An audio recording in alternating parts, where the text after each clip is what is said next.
At its core, speedrunning all photos is a balancing act. You can't write a list of instructions because every run moves on a different path, and actions that might help you in one scenario might actually make things worse in another. All photos has several layers that you're keeping track of all at the same time. The large-scale picture is never going to change. There's set requirements you have to get on specific days or you won't get the photo. But the day-to-day strategies can be adapted to whatever the game throws at you. And even amongst seasoned speedrunners, we have our own preferences of risk versus reward. And the strategy that is best will depend on your playstyle and your experience. In the first 2 seasons, these day-to-day decisions are where the run thrives or dies. If you get a large fish, do you throw it into Kappa spawn for the power berry, or do you sell it toward buying a chicken? You might not catch another large fish for a while, but you don't want to come up short on cash either.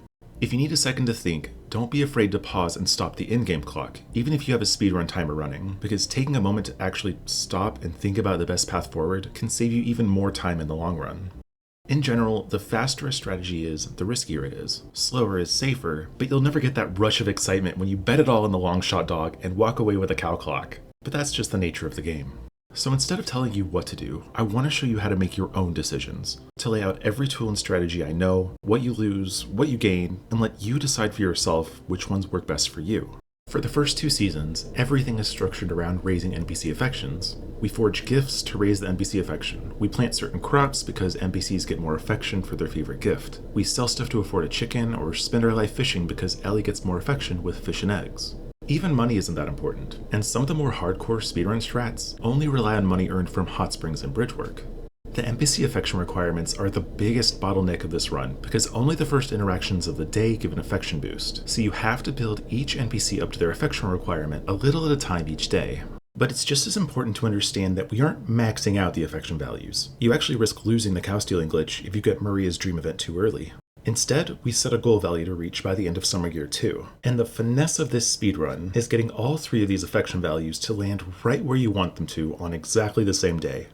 Going into Fall 1st, my target goals are Maria 141, Anne at 136, and Ellie at 200. You can use these as a starting point, but as you start to get the feel for what your gameplay style is, I recommend coming up with your own set of target values by starting with your final goal and working backward. In reality, though, it'll never be perfect. Someone won't show up when you need him to, you might forget to fix a music box, or accidentally give it to the wrong person, and you have to learn to adjust as you go. Now, there's not a lot of clues in the game to let you know what an NPC's affection value actually is. You can use cutscene triggers or dialogue options to estimate, and I'll get to those in a moment, but there's no way to know what the exact value is unless you've been counting from the beginning. And keeping track of 10 different NPC values over 6 hours while still trying to play the game gets really overwhelming. And in those first few months, I think it contributed to a lot more game-ending mistakes than any of us would really like to admit. One of the first big strategies to deal with this was chaining together party guests that had similar bonuses for gift and talk affection. The idea was that if you talk and give a gift to everyone in that group every single time you visit, then you only have to remember one number for all of them. This idea evolved into counting entire gifting days. If you talk and give a gift to the same people every day, then all you have to remember is how many times you've run that gifting route, and how many total times you need to do it.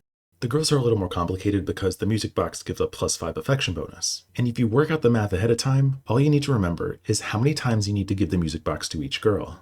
You still have to track anything that doesn't go as planned, but it's way better than tracking each NPC's affection values individually. Now, I'm not an expert on this because I've never actually done it myself, but I think it's the most reliable and most beginner-friendly method we have. What I use is basically a glorified calculator that I've been working on the last 6 years or so. The default is based on my personal route, but I also made a more simplified version that focuses just on NPC affection. Clicking an action will toggle it between green and red. Green for if you did that action that day, and red for if you didn't. Toggling an action will also change any associated actions. For instance, if you give Anne a potato, you can't also give her a generic gift. The default color will depend on what you would normally do that day. The actions start red on spring 3rd because Rick's shop is closed on Wednesdays. Clicking the blue sleep button at the bottom will update the variables and give you a new set of prompts for the next day. And clicking sunny or rainy will change the actions available and their colors based on that particular weather. You can also manually change each variable and flag by clicking the Show Flag or Show Affection button at the bottom. Important or required actions are highlighted in yellow, and actions that aren't recommended are highlighted in red, although you can still choose to do them anyway. It'll remind you of festival days, when certain events are active, and remind you not to save when saving the game could lock you out of a photo. There's a lot of other little features and quality of life stuff, but I won't spend too much more time on it here. The website's public, so if you're interested, check the link in the description for this video. I like that it doubles as a daily checklist since the events line up in the order that you might realistically do them. It helps me remember what I haven't done, especially when I get distracted telling a story or explaining something, and it frees up some brain space so I can interact with the chat because I don't have to remember every single little thing.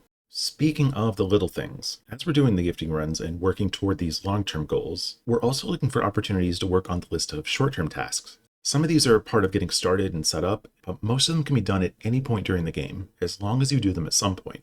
In no particular order, these include getting the treasure map from the tree. This permanently unlocks the music boxes, and I'll cover those in a lot more depth a little bit later. Getting the fishing rod by talking to the fisherman. It's a little bit faster to refuse the fishing rod, but it's not a run killer if you miss it like the town tour is, and I'll give it to you either way. Getting Capizberry by throwing a large fish into the pond by the tent. Getting Maze Affection to the party photo requirement. Getting Potpourri's photo by watering a flower by the goddess pond. Getting the horse by walking through the fence on the ranch on a day that it's not raining.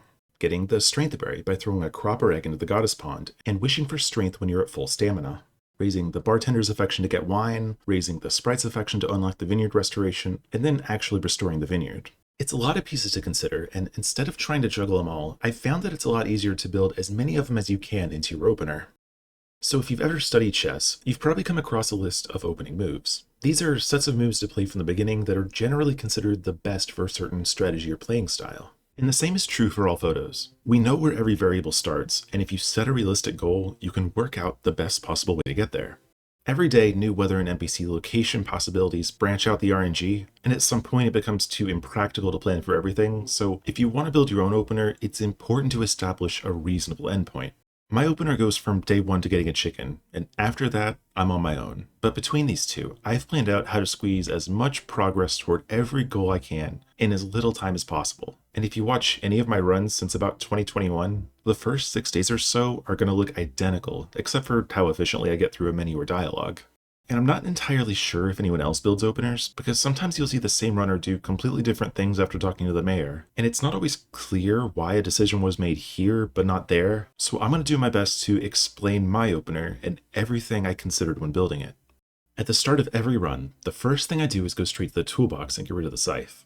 Your bag has a limited number of tool slots, and we don't really use the scythe in this run. Before 2020, I started with the hoe equipped to minimize pausing on the farm screen.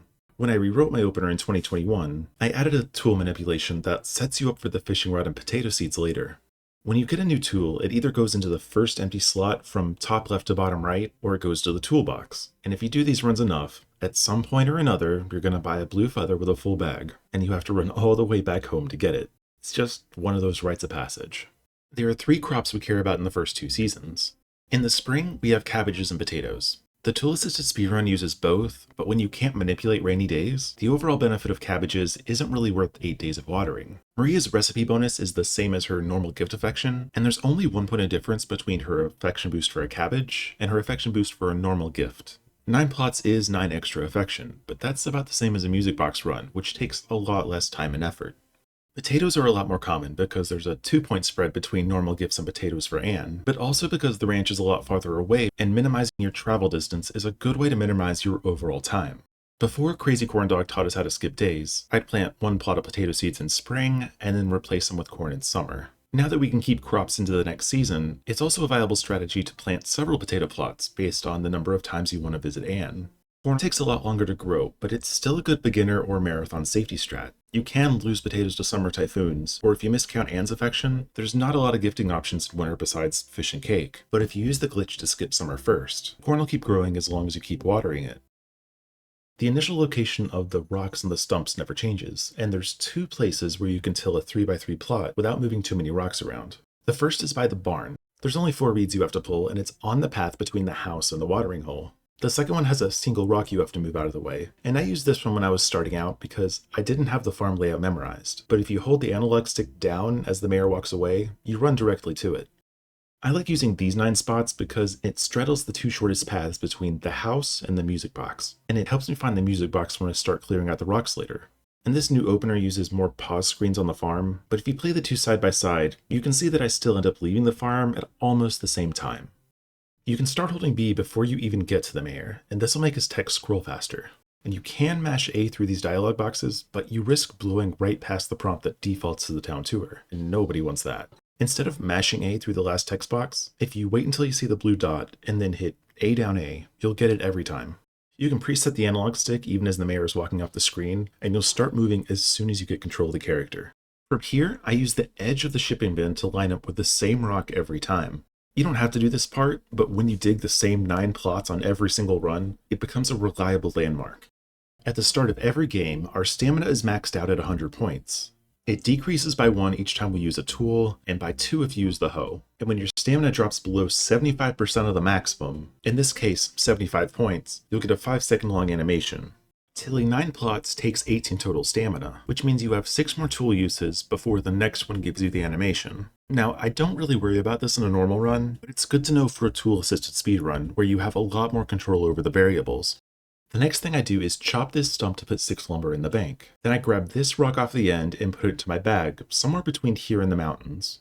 So if you watch any of my runs, you'll almost always see me grabbing a rock on my way to fill up the watering can. We don't have to clear all the rocks and stumps from the farm, but we have to clear enough to plant the grass we need for the party photo. And there are dedicated times for clearing the farm, but they all have time limits, and it's easier to finish within that limit if you've been chipping away at it this whole time. The task does this for some of the rocks by the watering hole, but that one's task only because it's only faster if you use the first available frames, and only for rocks within a certain radius of the watering hole. When I get to the mountains, first I'll grab the edible herb and the berry. Then I talk to the fisherman to get the fishing rod. When he's done talking to you, pick up the flower and pull up the inventory screen. We can skip the bag animation here by swapping the held item while we equip the fishing rod. And since we emptied the first tool slot earlier, the sequence is AA, down, down, AAB.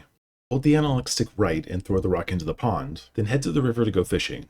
Now, I'm not kidding when I say that fishing is one of the most difficult parts of this speedrun, but there are a couple of things you can do to make it a little bit easier. The first is to use an old-fashioned CRT TV. It's hard to explain, but you will see a difference. When I'm sitting there waiting for a bite, I focus on his hat instead of the bobber because I'll notice a change faster in something that's stationary than something that's already moving. When you're holding the B button, the less of your finger you have on it, the faster you'll be able to release it. I think some people just use the tip of their fingernail to hold the button, but as you can see, I don't really have a lot of fingernail. When it's a couple hours into a run or I'm feeling a bit tired, sometimes I'll use the side of my finger to push the button, so I can just retract it instead of pulling my whole hand up. Cypher didn't even bother with the reaction time. He'd cast the line for a few frames and then reel it in, and if any of those frames were bites, he got a fish. It's one of those things we still don't have a foolproof method for. I've been doing this for years, and I still miss fish all the time.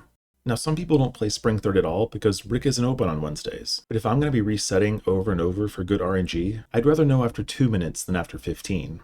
I'm looking for a medium or a large fish, and my cutoff time is the 2-minute mark. If I catch a small fish, or I'm still out here waiting for a bite when 2 minutes rolls around, unless it's a marathon or a race stream, I'll just reset and try again. Now, once you're holding B, you can preset the analog stick in the direction you want to go after you catch the fish. For this spot, it'll either be down or down right, depending on how far upstream you are. There's a small invisible wall here that'll stop you if you're too far down. Anytime I'm fishing here, I imagine this vertical line running through the rightmost pixel of the grass patch. If any part of your sprite extends right of that line, you can hold the analog stick straight down. If it's not, or you're not entirely sure, hold the analog stick down and right when you're fishing, and then straight down as soon as you start moving. As soon as you can turn toward the bridge is when the top of your hat crosses the line of the grass patch. The closer this distance is, the shorter the pathing is, unless Harris tries to jump in the way. After catching a large fish, I run straight to the flower shop for potato seeds. All 3 spring vegetable seeds cost 200 G, and we can only afford one with the 300 we start the game with. If you hold the analog stick up as the shot fades in, you'll start moving at the soonest possible frame. Then I'll use the top edge of this table to line up with the potato seeds. And if you hold the analog stick down during this dialogue, it helps prevent you from grabbing a second bag of potato seeds. So another reason I use 2 minutes as a cutoff is because Ellie's inside the flower shop until noon on Wednesdays, and if we do her meet dialogue today, we can bring one more gift into town tomorrow. On a normal day, we get 1 affection bonus for talking to an NPC while holding an item, and another for talking to that NPC without holding an item, depending on what that item is. However, the first time you talk to an NPC, you get a unique dialogue and affection bonus, whether you're holding an item or not, and any held gift will disappear. Now, our bag only holds 8 items, and this character can't set anything on the ground without breaking it. So if we enter town with a ninth item in our hand, we can only get a gift bonus from an NPC if we've already cleared their meat dialogue. Though you can still get the gift bonus after if you have another item you can give. Ellie's meat dialogue is always the same, but her talk dialogue here can be one of two different options, depending on what frame you hit A. They all give the same affection bonus, but a lot of times there's a significant difference in length between text options. Now, I've tried all sorts of things to manip the shortest dialogue. I look for correlations in sprite direction or movement, but I still haven't found a reliable way to guarantee the shortest dialogue outside of a tool-assisted speedrun. As far as I'm aware, it's one of the more unexplored areas of all photo speedrunning, but it would be a significant time save if anyone ever figured out a reliable way to manip the shortest dialogue. The affection given to an NPC is directly correlated with the text of the dialogue, and we can data mine these, but we're not really sure how or even if they all can trigger. Like many games of this era, there's sprites in the memory that were scrapped before launch, and the same is likely true of dialogue. We're fairly certain that some of these were coding errors, like Cliff's intro boosting Gray's affection, but we're not really sure if the spams were an oversight or if it was an issue with the limited memory space on an N64 cartridge. So it's entirely possible that another NPC spam is still sitting out there and we just haven't found it yet. After talking to Ellie, but before I enter the farm screen, I'll pause and equip the hoe and an edible herb. If the menu was set up properly, they'll be lined up vertically in the second column. You have to access the pause menu every time you want to equip a tool or sell an item. There's no stacking, there's no hotkeys. You have to pause, equip the item, and then unpause every single time. The pause menu loads slower on the farm screen than anywhere else on the map, which is unfortunate because that also happens to be where the shipping bin is. Now, the coop and the barn both have indoor shipping bins, but it's only really worth it if your bag is full and you're running past the door anyway. Otherwise, the travel time to and from those indoor shipping bins outweighs the time saved with the faster loading times. In general, you'll save more time by training yourself to equip items before you enter the farm screen. It may not seem like a big time save individually, but it's easy to underestimate the collective time you'll save by opening the pause menu before the farm screen, or by strategically picking up certain items last during your foraging runs, so you can hold them all the way to its recipient, avoiding the pause menu entirely. Back on the farm, I sell the edible herb, then dig a 9x9 plot for potatoes. But you can already see RNG creating some variance here. It's very small scale, but it's a good representation of what the true challenge is to speedrunning all photos, but also why it stays so interesting. The idea here is to cut right and toss the herb into the outside edge of the shipping bin. You still get the barrier that lets you know when to throw it, and the diagonal keeps you moving toward the field. In the top left, my dog's random movement is blocking the path straight down, so I have to weave past him and use the top of the shipping bin. In the bottom left, I cut across too early and missed the outside edge entirely. In the top right, I don't get the sweating animation because I didn't hit the larger rock, but that's something I'll have to deal with later. Now, these little things are going to happen constantly, and the real challenge is keeping everything within the normal range. In this case, I'm using this weed as a marker for the top right corner of the plot, so I can identify the same 9 squares every time, even when I'm coming at it from a new angle. Now, most of these little adjustments are invisible to viewers until you're running on muscle memory instead of actively thinking, and you create an even bigger problem. But that doesn't usually happen until a couple hours in. I'm pretty good at finding new ways to screw up my run. The order doesn't matter, but the spot with the weed is usually the last one I dig. Then I'll pause and equip the seeds and whatever fish I got. These will be lined up in the last column, and it'll put the hoe in the farthest slot since we're not going to use it again until the music box.